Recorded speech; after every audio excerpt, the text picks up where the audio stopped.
This program is presented by University of California Television. Like what you learn? Visit our website or follow us on Facebook and Twitter to keep up with the latest UCTV programs.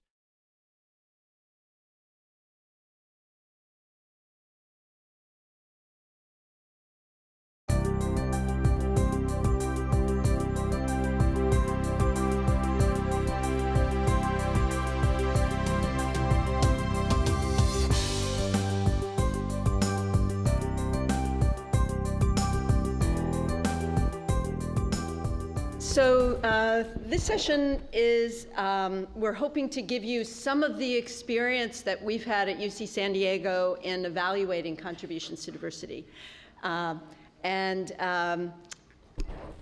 We are going to be considering some examples and having us all learn from each other as we have been at UC San Diego. I wanted to just start out a little, by saying a few words about how I got engaged in this work. Sometimes out of really desperate circumstances, good things can start. And shortly after I came here, which was just after Prop 209 was instated, between 1995 and 2003 in our School of Engineering, we hired 62 full-time faculty, so a huge period of growth, and 60 of them were men. And I said to myself, how can this be happening? And so it was out of that desperation that I got involved in this work in engineering. Similarly, some people have alluded to in 2010, we had a series of really terrible incidents on this campus. But one of the things that came out of that was our use of contributions to diversity in hiring, among other things. So that's, sometimes positive things can come out of these very negative circumstances. So just to reiterate, you've really heard this already, but we really put this in place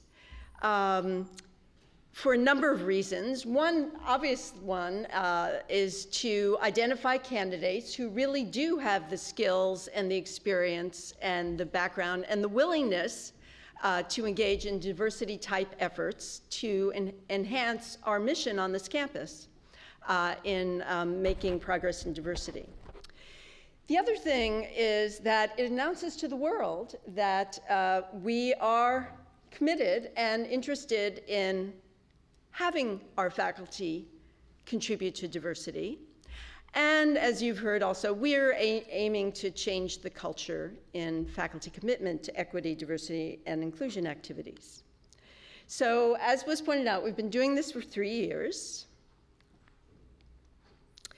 And so what we're going to do today is, you see these baskets on your table. And hopefully you also have now some handouts with some examples and a scoring system. So today we're going to be working with a scoring system which, as Jeff said, was really based on a scoring system that was developed by our faculty here in physical sciences and used essentially in other divisions as well. So we're going to be going over that scoring system. Then we're going to be using those clickers on the table to look at some very short, brief examples and actually rate them using this scoring system by ourselves. And then we'll have a question for each of those examples. But then finally, we want to get to some longer examples where each table will be discussing an example, and we'll be asking you to come to a consensus on the evaluation. And then we'll come back and just, as time permits, ask you to summarize your experience. So really the learning, as we found, we have used this in search committee orientations, and really the learning that goes on is colleague to colleague. It's really people learning from each other, hearing what their assumptions are when they read a statement, and really being able to question each other on why they're doing what they're doing. So without further ado, let's take a look at our scoring system. So We're going to be scoring on a basis of 0 to 5 points. Actually, you'll be looking at statements, so everyone will get a point for having a statement. The second criteria is indicating awareness of inequities and challenges in education faced by historically underrepresented or economically disadvantaged groups and the negative consequences of underutilization. And there we could give 0 to 1 point. We're only going to be giving whole points here. And as you can see, there's going to be some judgment involved in this. In some sense, there's no right or wrong answers. You're really reading these and seeing what you think. The third criteria is demonstrating a track record and a measure of success, if possible, in activities such as mentoring, teaching, or outreach that aim to reduce barriers in education or research for underrepresented or economically disadvantaged groups. And here you can score 0 to 2 points. And finally, specific plans. So if someone has taken the time to look through the web pages or talk to people and really understand campus programs or have activities that have already done, new activities, either on campus, off campus, or nationally. So that would be 0 to 1 points. Okay, so that's going to be what we're going to have in mind as we go through these examples.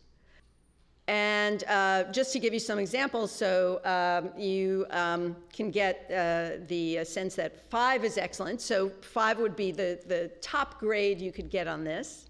And that would be someone who was rated at the top level on each of these characteristics. And if someone just had a statement saying, I believe in diversity, that's it. You know, we'd give them a point for putting in a statement, but nothing else. Okay, any questions so far? Yes? I just pointed out this is the last page on your handout, if you haven't found it yet. Yeah, has everyone been able to find where this is? Yeah, so definitely keep that by your side because we're going to be going through some examples and you'll want to probably read through. Yeah, and if you think about it, what we're looking for are people who are, strong. We want to pick out excellence here. So, clearly, we could be judging these in a different way, but bear with me today. Yes, it's just going to be a binary. Is this strong in that characteristic or not? Okay. So there may be something there, but we may not, judge it as being of a quality that you would really consider to be notable. Any other questions? Okay, so we're going to turn to clicker example 1, which is for a junior level position, and you should also have this on a page with clicker examples. And so we're just going to first take the time to read this. I'll read it out loud. I left India at 18 years old to attend school in England. I can speak 3 languages and have lived in 7 different countries. My experience with many cultures will provide unique insights into problem solving in a scientific setting. I will apply a different outlook to scientific questions that hopefully lead to insights that are less obvious than my American-born counterparts. Understanding a variety of views and their context is essential to working in education, particularly as the world becomes more global in perspective. Currently, I have 3 UR students in my lab. Okay, so now is the time to take out your clicker and make sure the power is on. That will become clear when you get to the question. Yeah, we've done the questions in such a way that we're not really doing 0 through 5, although I want you to think about 0 through 5. But what we're going to do is actually look at each of those characteristics that were part of the scoring individually before we even have a question about everything. Okay. So let's take a look at the question. Okay, so here's our question. Professor Adams gave 0 out of 1 point for awareness of inequities, and here we're just repeating, of inequities and challenges faced by historically underrepresented or economically disadvantaged groups and the negative consequences of underutilization. So if you go back to your awareness criterion, Professor Adams said, I'm going to give, 1 point. I think this is a strong statement of awareness. Oh, sorry, 0 point. Thank you.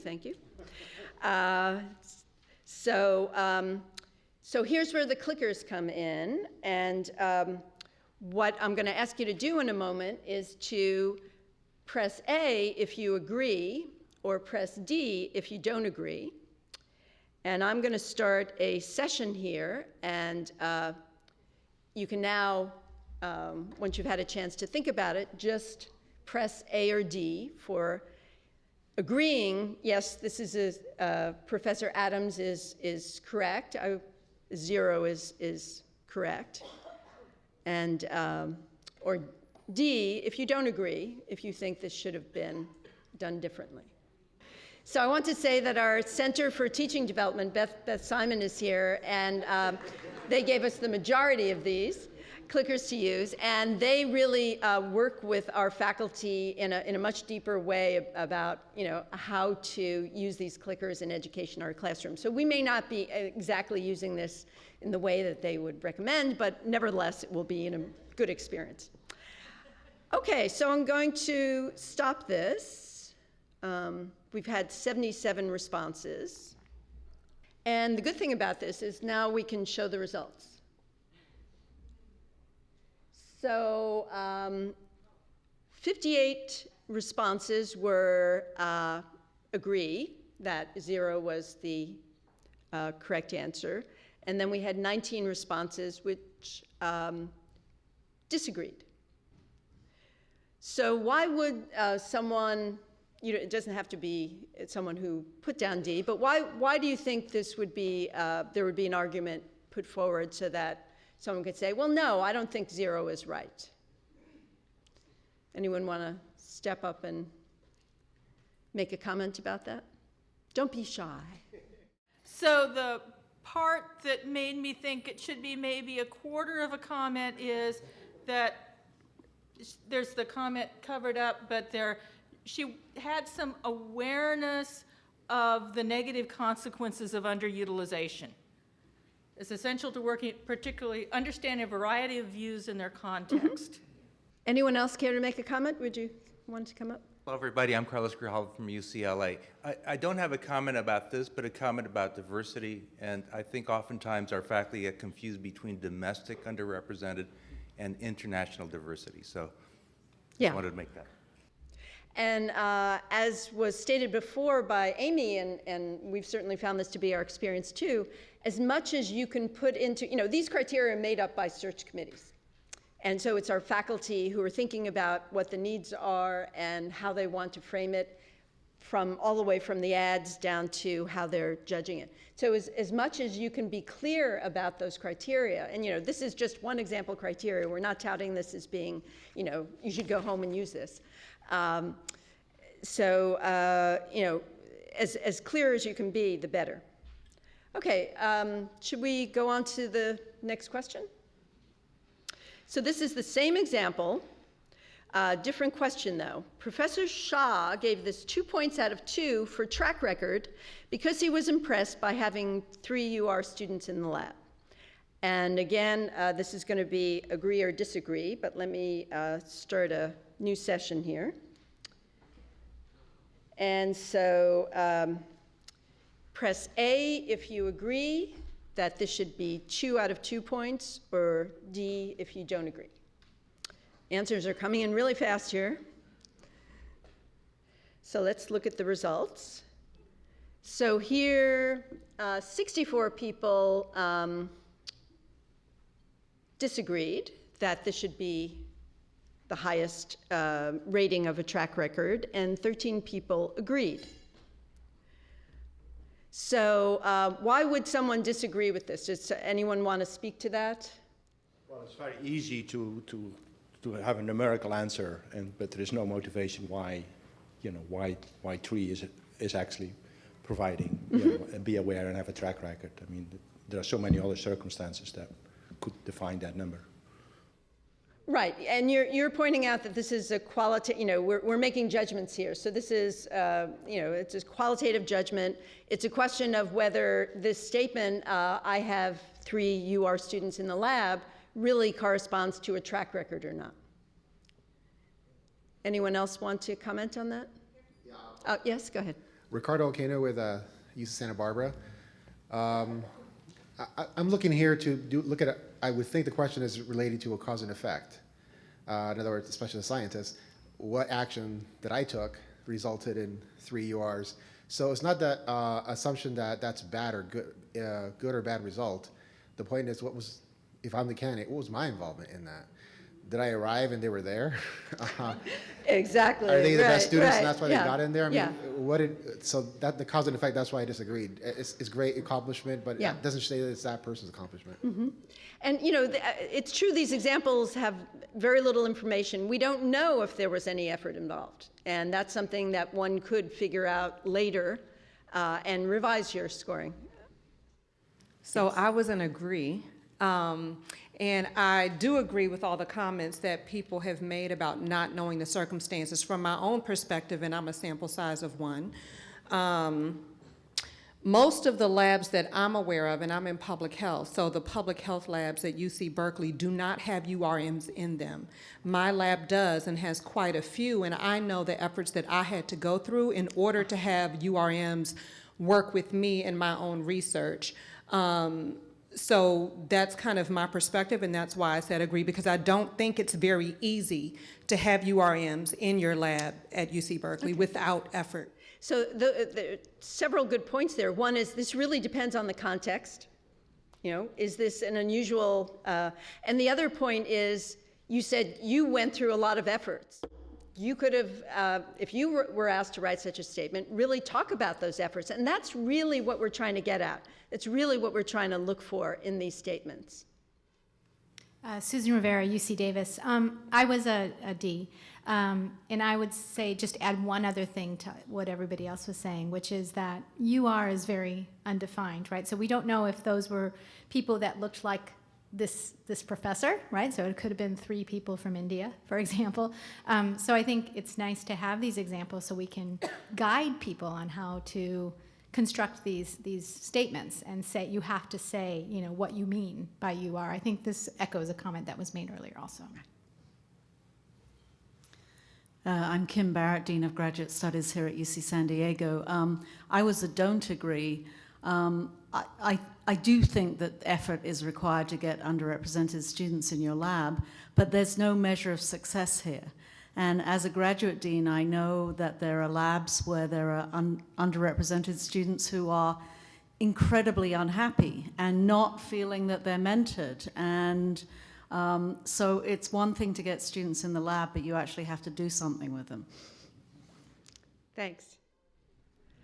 Okay, we'll go on to our second clicker example.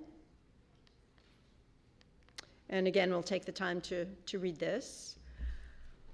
I'm a Mexican American. My mother was born in Mexico, and her whole family continues to live there, and none of them went to college. My father is also Mexican American, but is what some call a Chicano.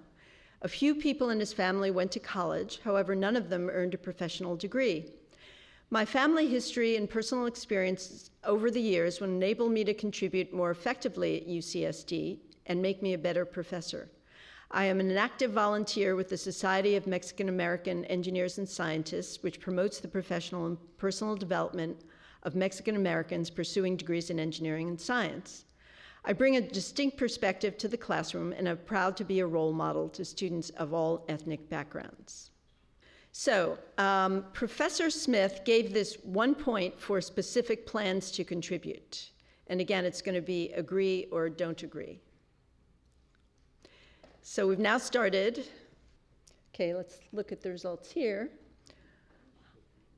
So interesting. So this is a question where we've had more difference than agreement.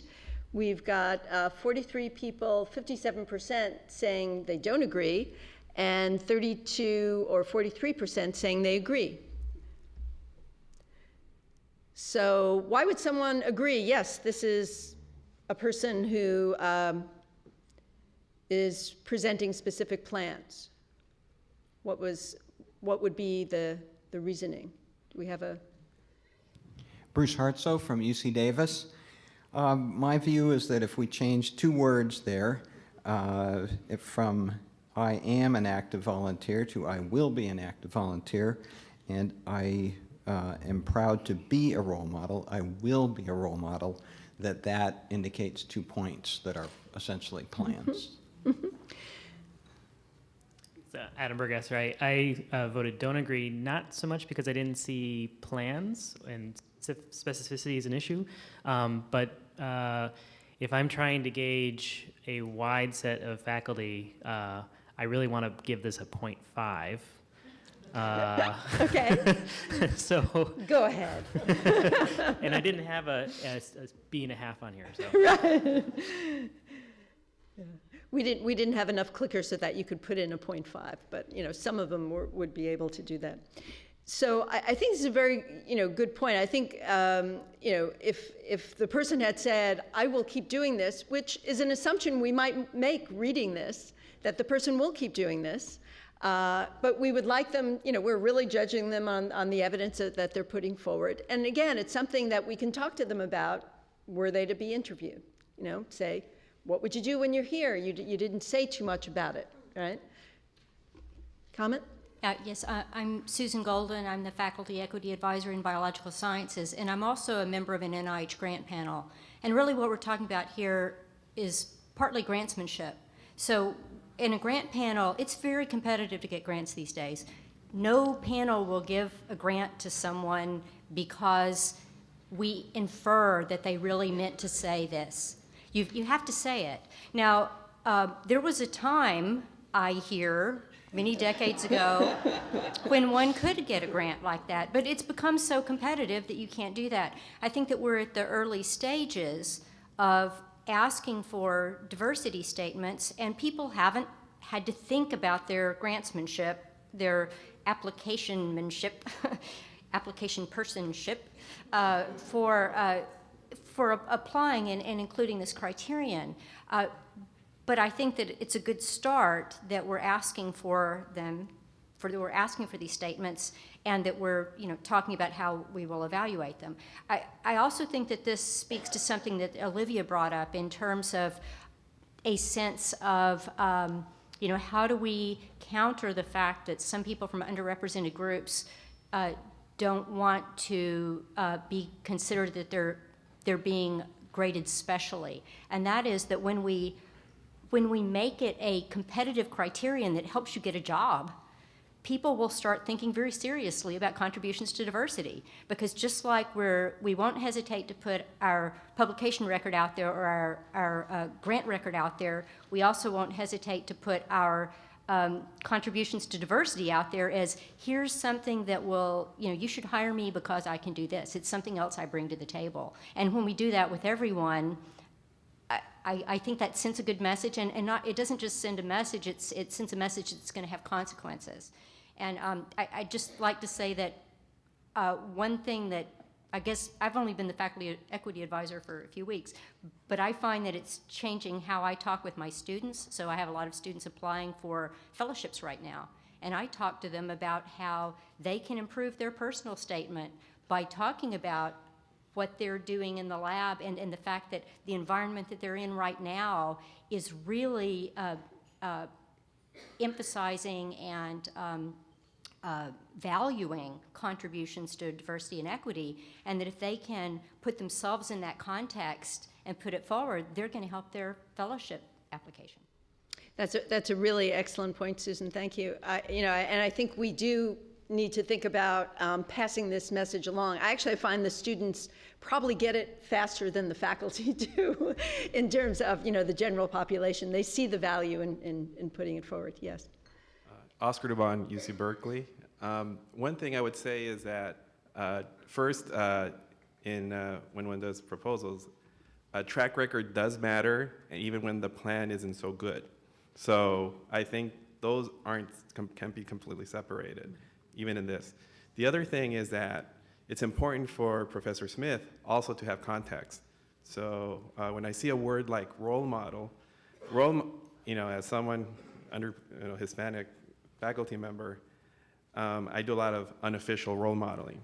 And Professor Smith if Professor Smith understands that, it's much, that term takes much more value than if someone who doesn't have a context about what are those additional responsibilities that one may feel, even though they're not official, but they're there. And so I think it's not just what is being written, but it's also who's interpreting it.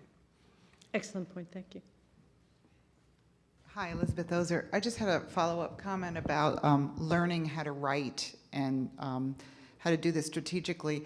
And I know that there have been an example of a website at UC San Diego that gives some suggestions, but I'm also wondering if system-wide, maybe this is already going on, but coming out of this group, if there could maybe be something that we could all use as a resource so that we're all not sort of reinventing the wheel and we could build off of that. That would be great. Absolutely, and at the steering committee meeting this morning, we talked about things that we could go forward with. We could put this on our list of something. You also have in your packets a brochure that our Office of Equity, Diversity, and Inclusion put out that talks about these issues and has the references to those, to the website that we mentioned for faculty applicants. We also have one for our current faculty where we list opportunities. And we find actually that the biggest usage of that has been faculty applicants looking for what are the opportunities that they can use to contribute to. Okay, so our next example and final clicker example is the following. While I've always been alert to the variety of student learning styles and the need to accommodate a diverse population of students, it was only after being tenured that I felt it safe to commit primary effort to issues of pedagogy in the chemistry lecture hall. As part of a collaboration with colleagues in the School of Engineering, I currently have an NSF award to measure learning outcomes and introduction to chemistry courses with special attention to students from underrepresented groups.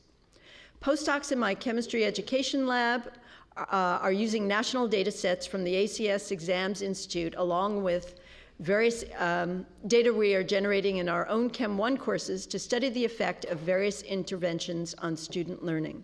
We posit that by understanding and responding to the variety of learning styles of introductory students, we can create a more effective learning environment for all students, including students from diverse backgrounds in our courses.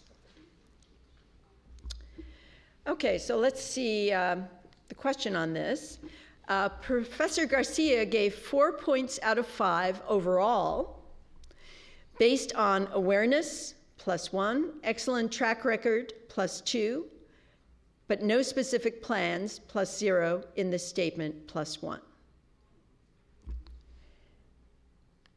And again, the answer is going to be A for agree and D for disagree, and let me start a new session. Would have given a different other than 4. And it could be you would have given them more, or it could be you could give them less, and we'll discuss it. Well, why don't you, if you would have given a different breakdown, also disagree. Yeah. Maybe this is going to be one that we need to talk about more. Okay, it seems like people are thinking more on this one. Okay. So we had majority, 77% disagreeing. I think faculty just like to disagree. But, and 16 or 23% agreeing. So for people who disagreed, why don't we get a few people up to the mics and talk about why you disagreed, since I think there's going to be a variety of reasons from the comments before. Hi, Michael Dean from UCLA. The statement seemed very similar to a lot of writing I've seen from students who realized at the last minute they had to tack something on, and they went back and looked at the question again and just tacked something on to the end of a sentence to check the box. Not only, it's true that it wasn't specific, so the Professor Garcia here was clear about that, but it just didn't seem like the statement had any real, he just decided to, including other students from diverse backgrounds, and talked more about generalizations that would apply to everyone. Okay. Well, since I said I was going to disagree based on the breakdown, I should explain.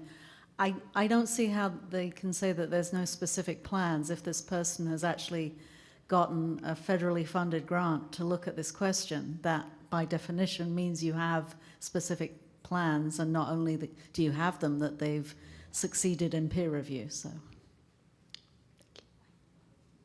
I'm David Meyer from here at UCSD. So I agree with the first statement. I disagreed because I thought the word diverse was just tacked in there on something that applies to any kind of pedagogy.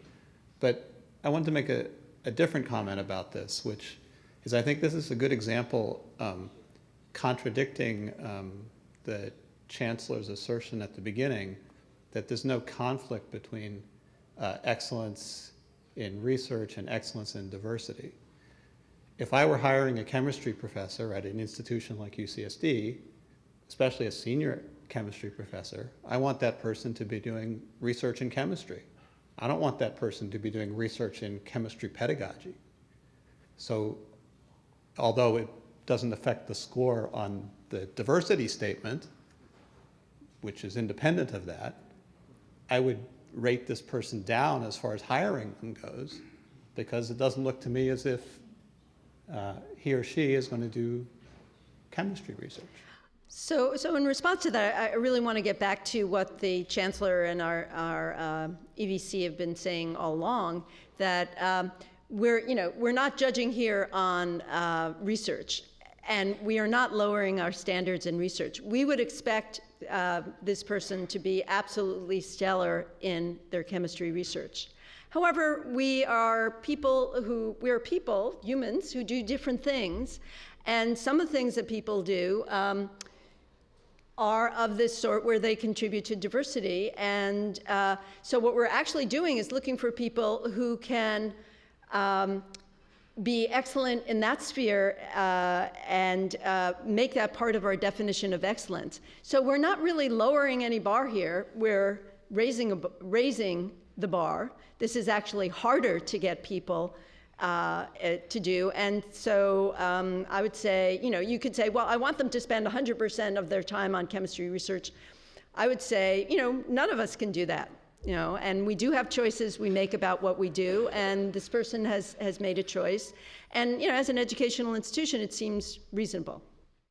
Herbie Lee from Santa Cruz. I agree with the earlier speaker who said that the NSF proposal shows that they have specific plans. I disagree that there is really much of any track record here. They did get an NSF award funded, but have they done anything with it? Do they have anything to show for that? Have they actually helped any student as a result of this? And as a result, I don't see a track record of actually contributing to diversity. Okay. Last comment?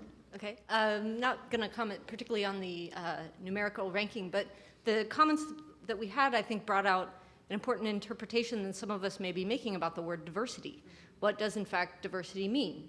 And certainly if you're talking about effective learning environments for all students, well, every single student in your class is a diverse individual in that they have a different brain that is made up of all the experiences that led them to this point in time. So are they diverse in that the fact they came from the foster system? Are they diverse in a variety of other ways? And so in that regard, I find that this work that they're talking about on effective learning for diverse students actually helps expand our understanding of what it means to be valuing diversity. Okay, we are now going to move on to our table discussions. Each table is going to be considering an example, and I'd like to just assign, there are two examples there. The people who are sitting at odd-numbered tables look at number 1 first, and the people who are at even-numbered tables look at number 2 first. We'll be taking about 15 minutes, no, 10 minutes to discuss, and then coming back very briefly. So I'm sorry there isn't more time for this, but you've got your assignment and you're under pressure, and I'm sure you can do it. Okay, I'm afraid we're going to have to come together. I hope everyone's come to an agreement. I just wanted to give some credit here for the development of this session. Carla Solomon, who's our Director of Academic Diversity and Equal Opportunity, was a co-partner with me in developing this. We started out as a department chair forum and then developed this as a search committee orientation. And we're happy to share any materials we have, so I just wanted to put that out. Okay, so we really only have time for a few comments, but I have heard some people say, oh, this was too easy. But I did want to invite anyone who would like to talk about their experience to come up and summarize your table experience. Do we have some volunteers here? Anna Everett, UC Santa Barbara. We had a really good discussion on breakout example 2, and we came to the conclusion of that this statement ranked between a 4, 4.5, and there were several 5s. But we had experience over here that said that there were some issues. But what was interesting for us was that even though we felt that there was a track record, there was vetting with the grant that the person received, development of pipeline, there were questions about there was no specificity of the field, so we were kind of trying to guess. There were also a few questions about what were some of the other questions that we had? We had the field wasn't quite clear. Right, which HBCUs, because there are several. So there were just a little bit of the specificities that we wanted. And what diversity means in their discipline. Oh, yeah, and what diversity means in their disciplinary context. But overall, we were really impressed, and we thought this was a good. Thank you. Adam Burgesser here at UCSD. We were at this table over here. And we actually came to a universal conclusion of 5 almost immediately. We didn't actually have any discussion about the score at all. But we did have an interesting discussion about reading this diversity statement, whether or not the larger search committee would look at this and say, well, they want to do all this wonderful things. When are they going to have time for research? And we actually had precisely this discussion with a candidate a couple years ago, where it was someone who had a first author Nature paper, but their research quality was questioned because they were spending too much time doing diversity initiatives. So that was a very interesting discussion that maybe we could have more widely. So did any table have trouble coming to a consensus on the score? Susan, do you want to comment? So we were example 1, and we had a lot of disagreement. And I think when you compare the two examples, example 1 is less stellar than example 2. So we disagreed a lot. We tried to use the chart, but we also, in the end, kind of threw it away and decided we thought it was either a 3 or a 4. And in the end, we voted for a 4. But it was difficult. I think the indicates awareness was the most difficult discussion. Several members of the table really did not think example 1 showed awareness. There was a lot of activity and dedicated time, but we couldn't tell from what we had in writing that it had translated into awareness. So we found this quite difficult. Oscar Devon, UC Berkeley. One thing I would say about, just in general, for the second one, we were between a 4 and a 5. We thought we would love to see this type of statement. I think, though, more generally, one issue that I find is that it's that point number 2 about indicate awareness. That shows up in a lot of different applications, like even for chancellor's fellowships for graduate students. And it places candidates in a position to identify diversity in a negative context. And I think that one thing that we need to look at is questions like, do you have examples of how diversity has enhanced your scholarship?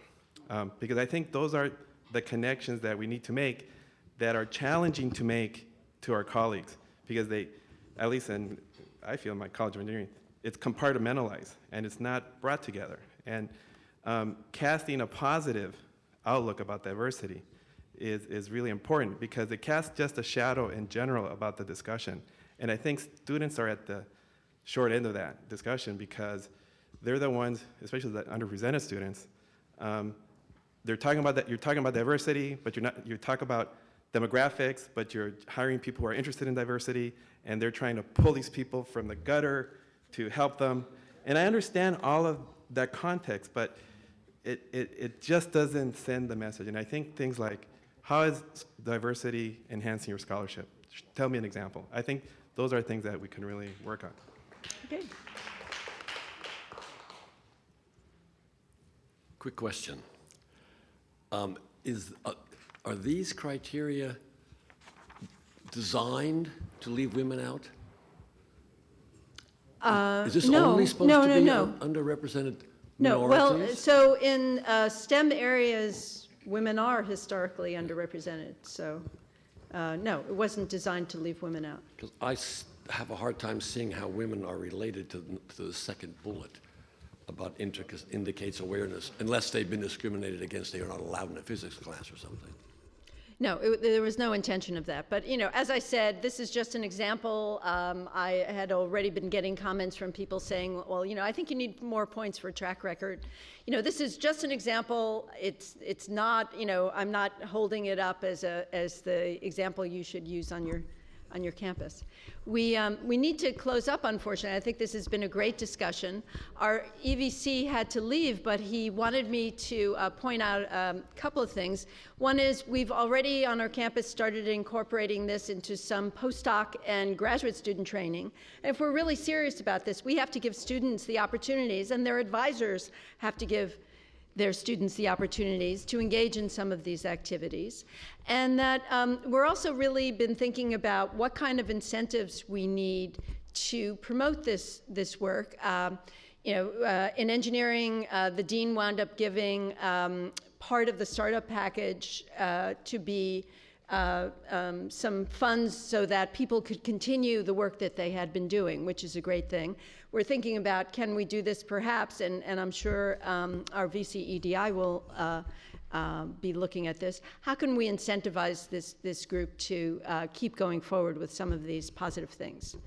And the other thing I just want to say about these examples, it's very rare to get an example like this, the one that people were rating 5. 5 is usually very rare, but we did want you to experience it. So with that, we'll close.